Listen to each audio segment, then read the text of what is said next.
Maple Ridge was the kind of neighborhood real estate agents dream about. Fresh paint, perfect lawns, a gate code, a community newsletter full of potlucks and dog shows. But beneath all that suburban shine was something no one warned Greg Sanders about: the HOA president named Karen Whitmore. Greg moved in that spring, hoping for peace. After 25 years as a firefighter, he wanted to sip coffee on his porch and work on restoring his '68 Ford pickup. It wasn't showroom pretty, but it ran, and it was his pride. He parked it neatly in the driveway, a few inches off the sidewalk. That's when the letters started. First came the pink violation notice. Then came the warning. Then came the urgent personal visit. Karen Whitmore, tall, frosted bob, and sunglasses too big for her face, marched right up his steps like she owned the whole cul-de-sac. She didn't smile. "You can't park that rust bucket here," she said, arms crossed, HOA badge swinging from her lanyard. "It violates visual compliance." Greg offered a grin and a shrug. "It's 6 inches from the sidewalk." Karen narrowed her eyes. 6 inches is 6 inches too far. "Don't test me." From then on, it was war. Karen fined him weekly. She emailed daily. She even complained that his mailbox had unauthorized ornamentation. That ornament, a tiny metal eagle, a retirement gift from his station. But things didn't escalate until Greg installed a Ring camera. One night, the motion alert buzzed. Greg, watching from inside, caught Karen on video standing in his front yard, measuring his truck with a tape measure. Greg stepped outside. "Can I help you?" Karen jumped, but didn't back down. "You're in violation. Again." He gestured toward the camera. "You really want to go down this road?" Karen's eyes flicked up to the blinking blue light. Her lip curled. "That camera won't save you." The next night, it happened. Greg was making a sandwich in his kitchen when the sharp crack of a gunshot split the air. The window beside him exploded, glass everywhere. He dropped to the floor, instinct from years of fire rescue kicking in. Seconds later, silence. Then tires squealed into the night. The cops arrived fast. Greg showed them the footage. A black SUV creeping down the street. A figure leaning out the window. A flash. But the plates were obscured, and the SUV was gone. Greg told them he suspected Karen. But what came next wasn't an arrest. It was a lawsuit. 2 days later, Greg was served. Karen was suing him for $1 million, claiming emotional distress, harassment, and threatening her safety. She accused Greg of stalking her, manipulating footage, and even endangering her dog. Greg stared at the stack of papers, stunned. A bullet had come through his window, and now he was being dragged into court. He called an attorney, Elena Cruz, young, sharp, and not the type to be bullied by a clipboard dictator. With HOA power fantasies, she reviewed the footage, the notices, the timestamps, and raised an eyebrow. "She's hiding something," Elena said, "and she's not afraid to go nuclear to protect it." Greg looked out at Maple Ridge. All those smiling porches and perfect yards. He thought of the shattered glass still in his sink. And he knew this wasn't about a truck, or a mailbox, or some HOA fine. It was about control. And someone in that neighborhood had just tried to scare him into silence. But they'd missed this time. And if Greg had anything to say about it next time, he'd be ready. Because Maple Ridge was about to learn. Not everyone rolls over when the HOA barks. Now the game had changed. And he wasn't the only one playing. Don't look away. This is the kind of story that starts with a shot and ends with a twist you'll never see coming. The envelope sat like a brick on Greg's kitchen table, heavy with intent. Greg had faced infernos, collapsed roofs, and screaming chaos in his time as a firefighter. But nothing prepared him for the absurdity of being sued for $1 million by the woman he suspected of nearly shooting him. He flipped through the papers. Again, Karen's lawyer had filed a civil suit packed with claims of harassment, intimidation, and emotional trauma. According to the complaint, Greg had created a hostile environment that caused Karen irreparable psychological harm. She claimed he verbally threatened her, stalked her property with drones, and posted manipulated footage online to incite hate against her. It read like a B-movie script. But the worst part, she had witnesses. Greg scanned the attached affidavits. Ron's security Langley, the HOA's so-called patrol officer, a guy whose biggest achievement was installing fake cameras near the tennis court, stopped Mitch Whitmore, Karen's meek, silent husband. Of course he backed her. And Barb, the HOA treasurer, queen of gossip and lemon squares, who once told Greg he looked like a man who didn't follow rules. Greg took a breath. It was clear what this was. They were closing ranks. This wasn't just Karen anymore. This was the board, and they weren't playing by the rulebook. He picked up his phone and called Elena Cruz. "I've seen scams. I've seen HOA board manipulation," she said, scrolling through the lawsuit PDF. "But this is coordinated. Greg, they're trying to bury you under paper so you can't fight back." Greg exhaled hard. "She shot at me, and somehow she's made you the aggressor," Eleanor replied. "That means one thing. She's scared.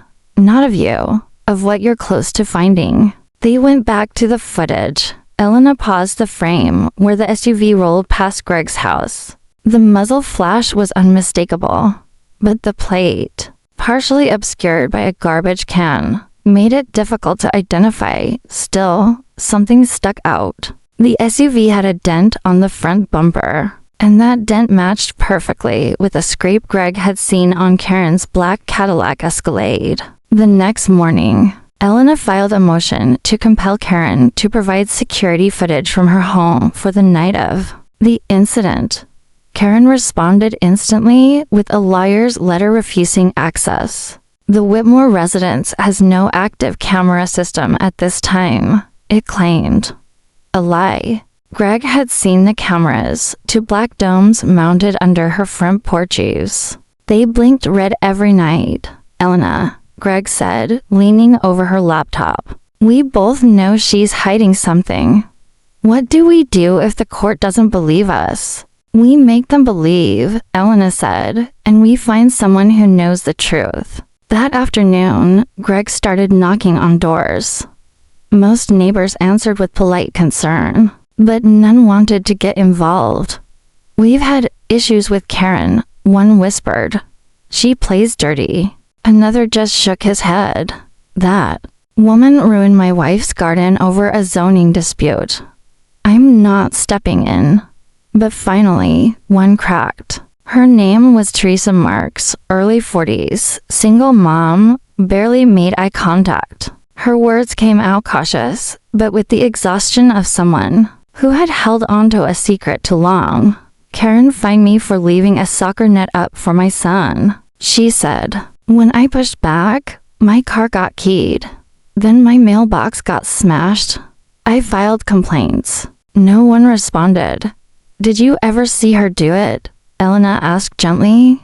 "No," Teresa said, but her voicemail said, "Let that be a lesson." She opened her phone and played the message. It was Karen, clear as day. "You think you can ignore the HOA's authority? That won't end well for you. I warned you." Greg's spine stiffened. "This is a pattern," Elena said, voice low. "She escalates when challenged. You weren't the first, but you might be the first to hit back." Greg nodded. "So, let's hit harder." But the next morning, Elena called him with news that chilled him. "I just got a call from the HOAS legal team. They filed a restraining order against you." "What?" "They're claiming you've been surveilling Karen's house. They submitted security footage to the court." That's impossible, Greg said. I haven't gone near her house, Elena sighed. They're faking evidence, Greg. They've submitted video clips without audio and no date. Stamps, and worse, they're being taken seriously. Greg's heart pounded. He wasn't just being sued. He was being set up. He looked out his window at Maple Ridge, so clean, so silent, so peaceful, and realized how far this had gone. They weren't just coming for his money. They wanted to destroy him. But if Karen and her board thought they were dealing with a pushover, they were about to learn something the hard way. Greg had spent decades running into fires while everyone else ran away. He wasn't running now. The restraining order hit like a slap. Greg wasn't allowed within 50 feet of Karen's house. The very woman he believed had fired a bullet through his kitchen window. The hypocrisy burned hotter than the Arizona sun overhead. Elena filed an objection the same day, but appeals took time. In the meantime, Greg was legally muzzled. This is no longer about HOA fines, Elena told him that evening. This is a machine. The HOA board, the phony evidence, the sealed footages, all part of something bigger. People don't go to these lengths to protect a petty neighborhood president. Greg sat back, eyes locked on the neat rows of houses across the street. Maple Ridge had always felt too perfect. Now he wondered how many cracks were hiding behind those smiling porch lights. Then we pull the curtain back, he said, all the way. They needed someone from the inside, someone who'd seen the gears turning. Elena reached out to an old contact at the county clerk's office, someone who could quietly search HOA filings and financial stuff. Meanwhile, Greg did what he knew best, talk to people. He started walking the neighborhood. Slowly, casually, asking questions, friendly hellos, and listening. Most doors stayed closed. Some opened halfway with polite smiles and cold eyes. But eventually, a few cracks formed. A retired woman named Mrs. Havens whispered through her screen door. I had roses out front for 22 years. Karen made me dig them up. Said they weren't on the HOA's approved flora list. A teenage girl, walking her dog, quietly muttered she made my dad cry. He painted the shutters the wrong shade of green. And then came the break. A man in his mid-30s, average build, nervous eyes, opened his garage and gestured Greg inside. The place was packed with boxes, but the guy looked like he hadn't slept in days. You're Greg, right? He said. I saw the video online. What Karen did. I believe you. Greg's brow furrowed. You used to work with her. He nodded. I was the HOA accountant. Name's Brad. I handled the books until 3 months ago. Greg's breath caught. Why'd you quit? Brad didn't answer right away. Instead, he walked to the corner of his garage, dug through a box, and pulled out a folder. Inside were HOA financial reports. Real ones. Not the ones the board shared at meetings. These had handwritten notes, bank transfers, and vendor names that looked suspiciously familiar. See, this. Brad pointed. Maintenance budget. $30,000 for green space enhancement. That went to Karen's brother's landscaping company. He flipped a page. This one. $48,000 to HOA security upgrades. She installed. Those fake cameras with her cousin's company billed triple what it should have cost. Greg scanned the documents. It was right there in black and white. Funneling community funds through family businesses, padding the invoices, hiding it all under HOA code language. Why didn't you go public? Greg asked. Brad's hands trembled. I was going to. But the day after I confronted her, someone broke into my car, took my laptop. Then I got a call from a blocked number. Male voice said, You're lucky we didn't take your legs too. Greg's jaw tightened. You think it was Karen? I know it was someone connected to her. I filed a police report. Nothing happened. The officer said it sounded like a domestic misunderstanding. Greg nodded grimly. Sounds familiar. I kept copies, Brad said. But I'm scared, man. If I go public, my wife and my kid. You won't do it alone, Greg promised. We'll expose them the right way. No shortcuts.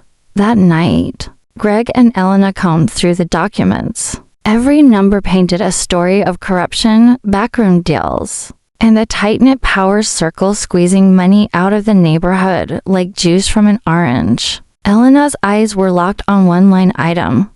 Community Recreation Fund approved for $92,000.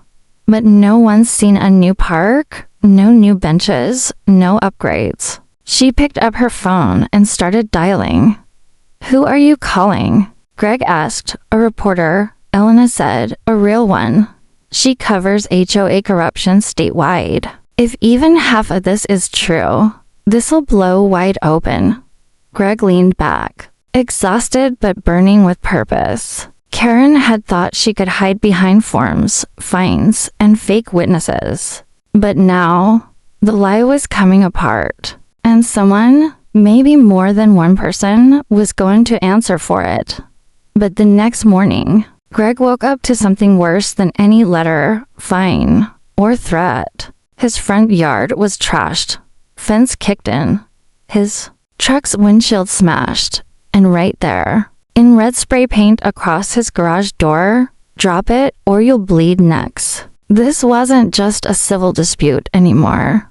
This was war. The red spray paint was still wet when the police arrived. Greg stood with crossed arms while the officer scribbled notes, glancing at the damage like it was just another Tuesday. The garage door dripped with a threat that couldn't be ignored. Drop it or you will bleed next. The officer didn't even take photos. I'll file the report, he said. Could be kids. Could be a prank. Greg stared at him. Kids spray death threats in 10-inch block letters now. The officer shrugged. It's not a direct admission of intent. Not actionable. Greg watched him drive off, feeling the weight of Maple Ridge settle in like a noose. Between Karen's lawsuit, the restraining order, the fake evidence, and now the vandalism, it was clear the system was built to protect her, not the people living under her thumb. But what Karen didn't know was that Greg had already taken the next step. By the time the cruiser rounded the corner, Elena was inside his house setting up her laptop. On the screen was a Zoom window connecting to a hard-nosed investigative journalist named Cami Bishop. Cami didn't care about HOA politics or suburban drama. She cared about fraud, corruption, and threats that went ignored. Greg told her everything. The ring footage, the bullet, the lawsuit, the forged evidence, the missing funds, Brad's ledger, the spray paint daub. By the time he was finished, Cami sat back in her chair. This isn't a story, she said. It's a wildfire. An R. Later, Greg handed over scanned copies of Brad's documents. Elena provided legal commentary, and Cami's team promised to verify every single claim before publishing 3 days later. The article dropped. HOA nightmare. Suburban president accused of embezzlement, intimidation, and gun violence. It spread like gasoline on dry grass. Local news picked it up. Then regional media. Within 48 hours, the story was trending on Facebook, and someone made a TikTok reenactment that hit 1 million views overnight. Karen's name was everywhere alongside headlines she couldn't control. And that's when everything started falling apart. Neighbors who once avoided Greg at the mailbox started knocking on his door. People whispered apologies. Others offered support. One woman left a pie on his porch with a note that said, "You're braver than the rest of us." Even the HOA board began to crack. Ron Langley, the self-declared security officer, resigned in the middle of the night and moved to towns over. Barb deleted all her social media accounts and stopped showing up to meetings. Mitch Whitmore, Karen's husband, was seen loading suitcases into his car without her. Then came the emergency HOA meeting. Karen, dressed in a navy suit that tried too hard, stood at the head of the community hall like nothing had changed. Her tone was icy, her smile forced. "These baseless allegations are part of a smear campaign," she said. "My family has lived here for 20 years. I have served this community honorably." She didn't finish. A neighbor stood up. Then, another, and another. People demanded answers. Where did the $92,000 go? Why hadn't the cameras ever worked? Why was Greg the man who got shot at the one facing a lawsuit? Karen's voice rose. "You're all buying into lies. That man is unstable." Elena stood from the back row and raised her phone. "We have proof, and you're being investigated by the state attorney's office as of this morning." Karen froze, just for a second. But it was long enough. She turned, stormed out the side door of the meeting hall, and peeled out of the parking lot. The crowd erupted. Some shouted. Some laughed. Others just stood in stunned silence. Greg didn't celebrate. Not yet. Because the damage was already done. The next day, the HOA's bank records were frozen. An interim board was appointed by the county. Greg's restraining order was quietly dropped. But Karen hadn't disappeared. Late that night, Greg's security camera caught a figure pacing outside his home. Not close enough to cross the line, but enough to be seen. She stood in the street, hands clenched, lips moving like she was talking to herself. Karen. She was unraveling. And that made her dangerous.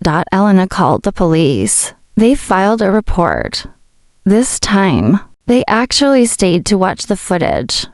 One officer leaned in and said, "That's not just anger. That's fixation." Greg went to bed that night with the doors locked, lights on, and a baseball bat by his nightstand. He didn't sleep much. Because the deeper you dig into rot like this, the more you realize that some people don't just crave power, they need it. And when you take it away, they don't disappear, they detonate.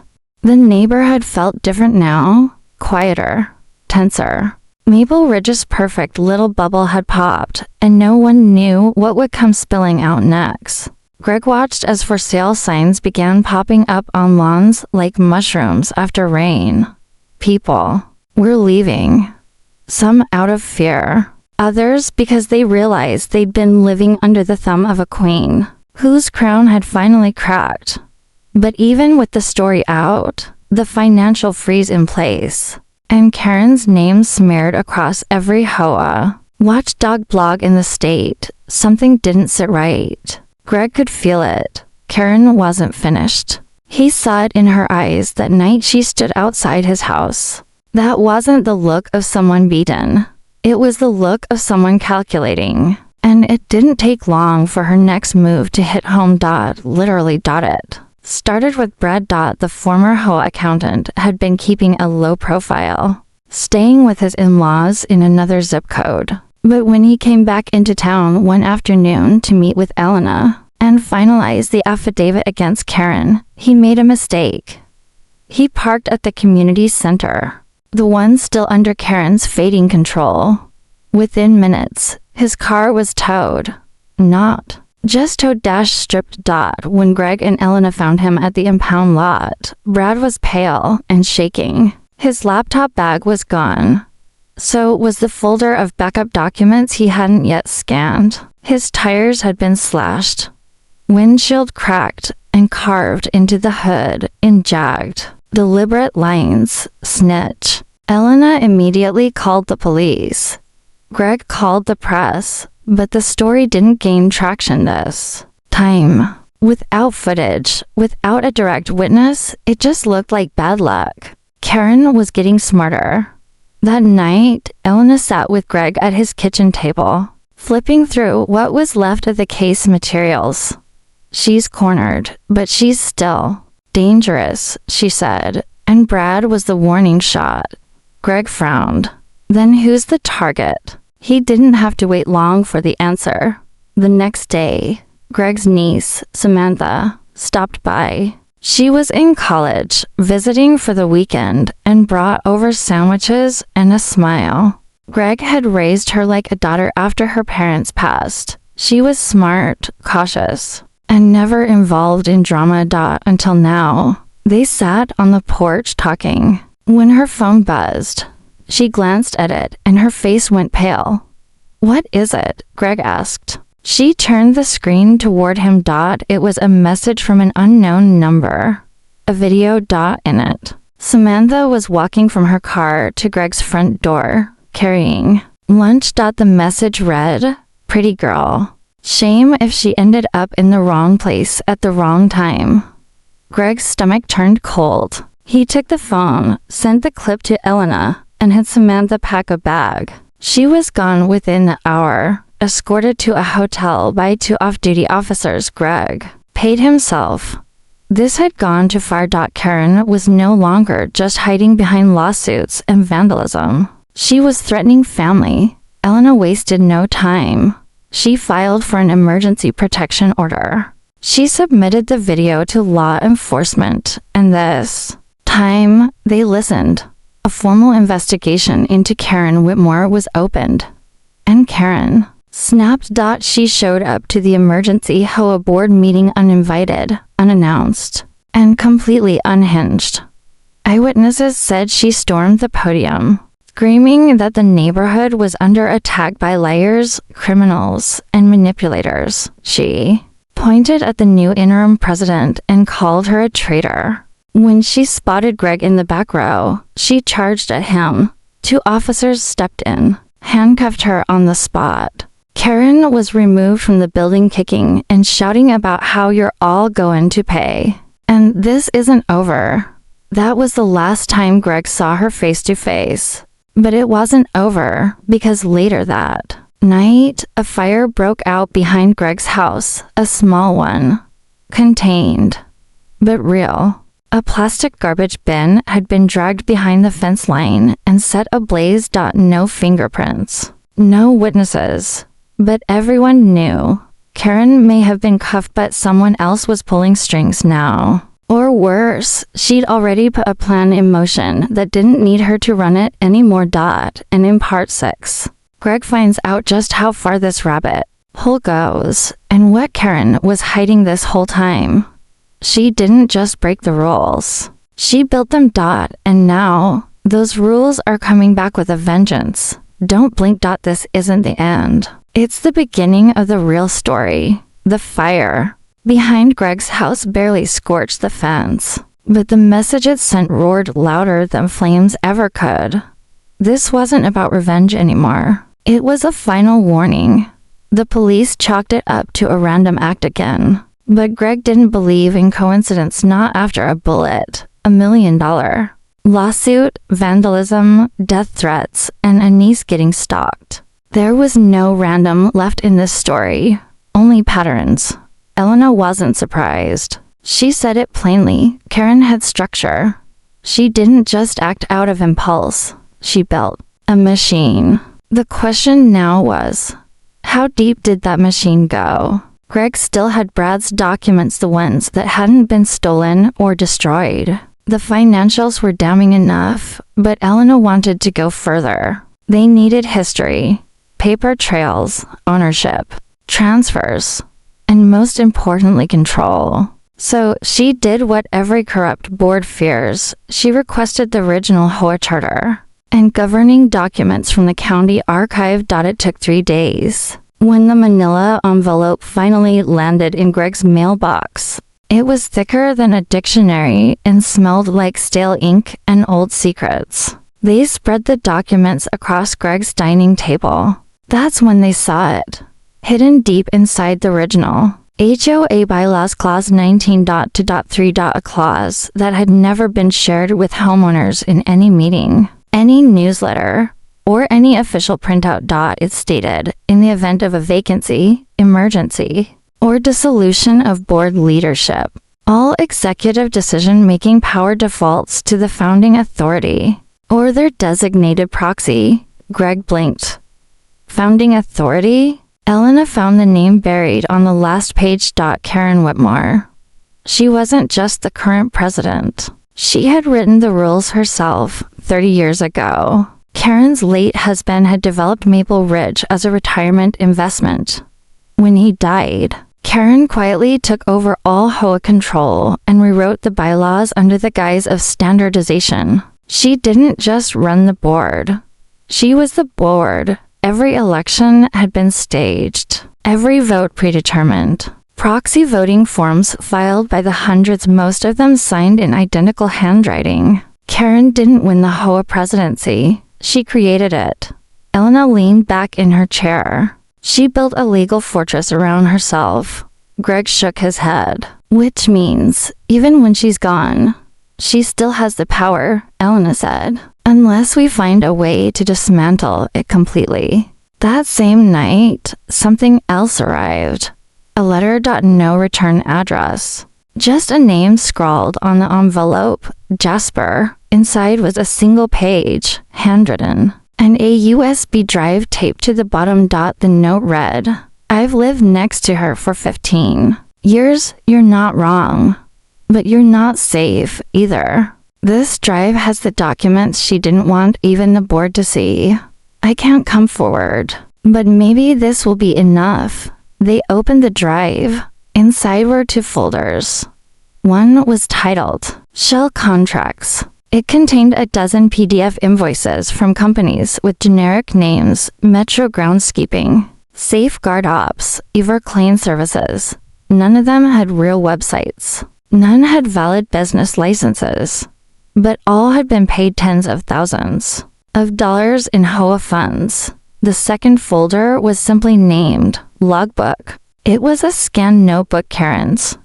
Meeting notes. Call logs. Threat lists. Greg's name showed up 7 times. So did Brad's and Samantha's. Karen had written out entire strategies for psychological warfare, calling code enforcement anonymously, timing fines before holidays, using unofficial board members to harass problem homeowners. She even referenced tactics for discrediting people, online smear campaigns, fake reviews, background searches. Greg sat still, staring at the screen. His name was right there, highlighted, underlined. Leverage, truck violation, noise complaint, possible DV rumors, discredit before court. She had tried to fabricate everything. Elena didn't say anything for a while. When she finally did, her voice was low. She built this like a mob family, not a neighborhood council. The next day, Elena submitted the entire package: charter, clause, shell companies, fake contracts, and Karen's logbook to the state attorney general's office. This wasn't just a civil case anymore. It was criminal. And just like that, things began to move. Quietly, but fast, Karen's assets were frozen. The HOA's tax filings were pulled. A grand jury was opened. But it came with a new risk: desperation. People like Karen don't go down quietly. That evening, as Greg left for a store run, he noticed something off. The driveway lights didn't turn on. His Ring camera had gone dark. He stepped back inside and found the back door unlocked. He always locked it. He moved cautiously, checked each room.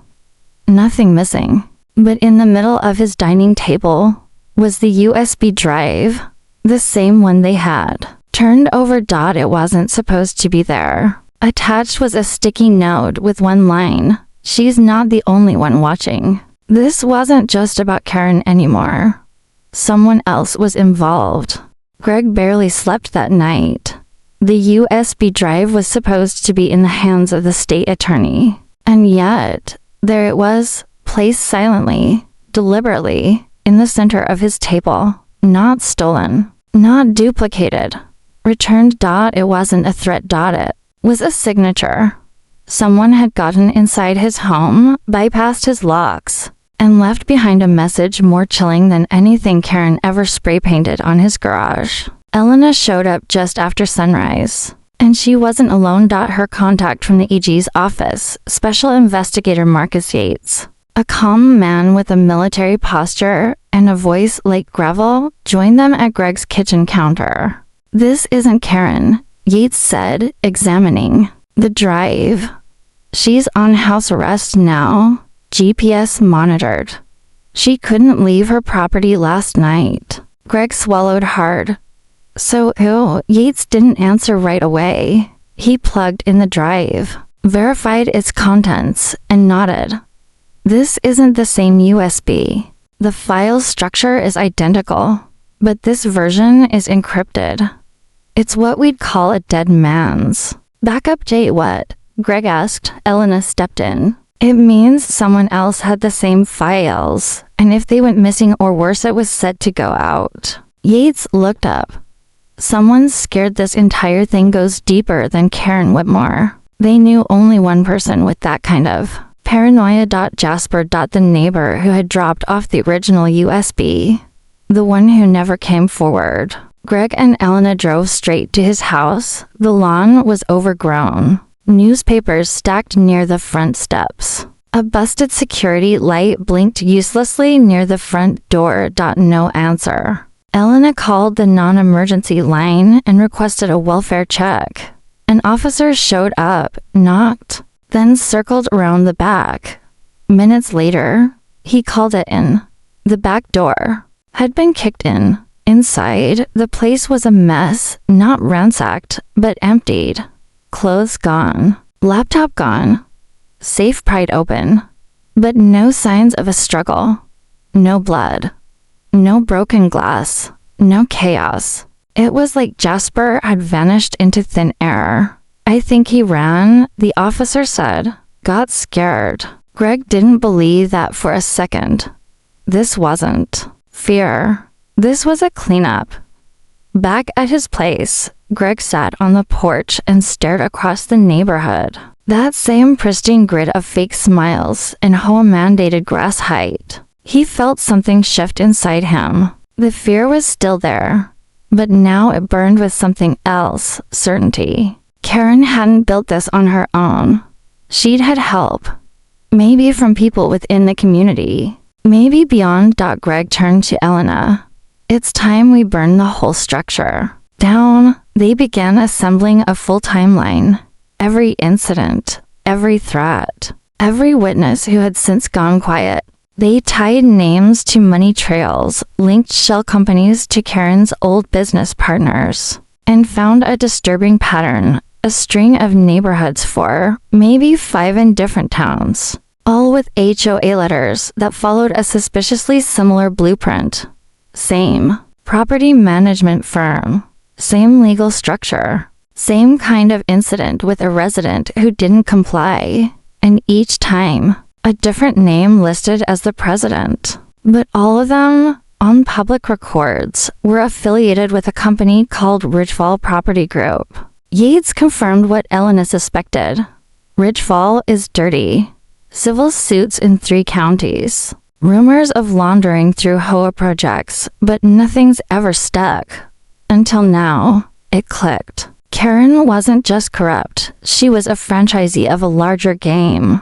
The embezzlement, the rigged elections, the shell vendors, the psychological intimidation. It wasn't just Karen's brand of cruelty. It was a business model. And Maple Ridge was one of many test sites. But before they could go public with that piece, tragedy struck. Brad, the whistleblower accountant, was scheduled to testify via affidavit. He had finally agreed to let Elena submit the full ledger under his name. He never showed up. Greg called. No answer. An hour later, Brad's wife called Elena. He'd been found unconscious in his driveway, assaulted. His briefcase was gone. So, was his phone. The hospital ruled a mugging.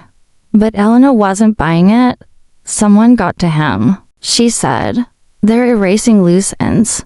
Greg stood at his window that night, watching the darkness press against his house. He thought of Jasper, of Brad, of the USBS, of Karen, now locked in her house, but still very much a fuse waiting to ignite. He didn't want to admit it out loud, but the realization settled deep into his chest. This wasn't about him anymore. It hadn't been for a long time. Karen had pulled the trigger, sure, but someone far above her had built the gun. The courthouse smelled like old wood and cold sweat. Greg sat at the plaintiff's table beside Elena, her laptop open, stacks of evidence ready. Across the aisle sat Karen Whitmore, looking thinner, paler, but still defiant. Her sharp suit couldn't hide the tremble in her fingers or the wild dart of her eyes. Even under house arrest, she used control until now, because today, she was the one on defense. Karen was no longer suing Greg. That case had been dropped. Instead, she faced a mountain of charges: embezzlement, harassment, intimidation, and conspiracy to commit fraud. But this wasn't just a criminal trial, it had become a spectacle. News vans circled the block. HOA reform groups packed the benches. Even homeowners from other neighborhoods, those managed by Ridgefall Property Group, came just to watch. They weren't just rooting for Greg. They were rooting for justice. The prosecutor, a sharp-tongued woman named Darnell, laid out the case. In brutal detail, she displayed the forged invoices, Karen's personal bank deposits that matched contractor payouts, the private logs from her threat list, Brad's sworn affidavit, read aloud by Elena, since Brad was still in recovery from his mugging. Then came the moment that cracked the courtroom silence. Darnell held up a printed map with pins stuck in at 5 different towns. These are the communities that follow the exact HOA model built by Ridgefall Property Group. And in each one, there have been verified reports of resident intimidation, forged fines, and vendor fraud. Ladies and gentlemen, Karen Whitmore was not acting alone. She was a local agent of a much larger, well-hidden enterprise. Karen's lawyer objected, but it was too late. The seed was planted. The jury saw it. The judge saw it. Even Karen saw it. She wasn't going to walk away from this. Still, Greg wasn't satisfied, because while Karen sat here, Ridgefall was still operating, and one final piece of the puzzle remained buried, until it surfaced unexpectedly. Just before closing arguments, Greg received a text from an unknown number. Look under the green folder in your briefcase. Good luck. J**. He did. And there it was. A video. From Jasper. Dated 2 weeks ago. He looked like hell-sunken eyes, unshaven, voice flat. If you're seeing this, I'm gone. Don't bother trying to find me. I've watched Karen for years. But she wasn't the queen. She was the pawn. The real queen. Go to Ridgefall's corporate records. Look for the name Barbara Winslow. That's who owns the companies. That's who signs the checks. And Greg, she's already watching you. Greg's heart stuttered. He handed the video to Elena. They submitted it under a last-minute motion. The judge, skeptical but curious, allowed it, calling it relevant if verified. When the prosecutor traced the name, everything snapped into place. Barbara Winslow wasn't just a lawyer for Ridgefall. She was the founder, a former real estate magnate turned property manager who had quietly installed puppet HOA letters across 6 counties, collecting millions in vendor kickbacks and hiding behind local presidents like Karen. Karen had fired the metaphorical shot, but Barbara loaded the gun, paid for it, and built the system that let it happen. By the end of closing arguments, the jury didn't deliberate long. Guilty on all charges. Karen didn't react, just stared ahead. Her mouth didn't move, but her eyes, those cold, furious eyes, locked onto Greg as the bailiff cuffed her wrists and led her out. Elena exhaled beside him. That's one. But Greg knew it wasn't over. The very next day, Ridgefall Property Group's website disappeared. Their offices were emptied. Phones disconnected. Barbara Winslow vanished. The media ran with it. Ridgefall's scandal deepens. CEO missing after HOA president convicted. The justice system turned its gears slowly, but Ridgefall's fortress was cracking. Greg returned to Maple Ridge a week later. The neighborhood looked different. No more pink slips on doors. No more whispering neighbors. The new interim board reel. Neighbors elected fairly removed every one of Karen's roles. The cameras were replaced. The mailbox fines revoked. The community newsletter welcomed Greg back like a hero. But Greg didn't feel victorious. He felt changed. He stood in front of his house, looked up at the now repaired window, the one shattered by a bullet months ago, and felt the last ember of fear fade. He hadn't just won a legal case. He'd exposed a machine designed to crush people who fought back. Karen was gone. Ridgefall was reeling. But in his heart, Greg knew. Somewhere, someone like Barbara Winslow was already building a new HOA, a new network, a new Karen. But this time, people would be ready. And if not, Greg Sanders would be. Because once you stared down the HOA devil and lived to tell the tale, you never stop watching the gates.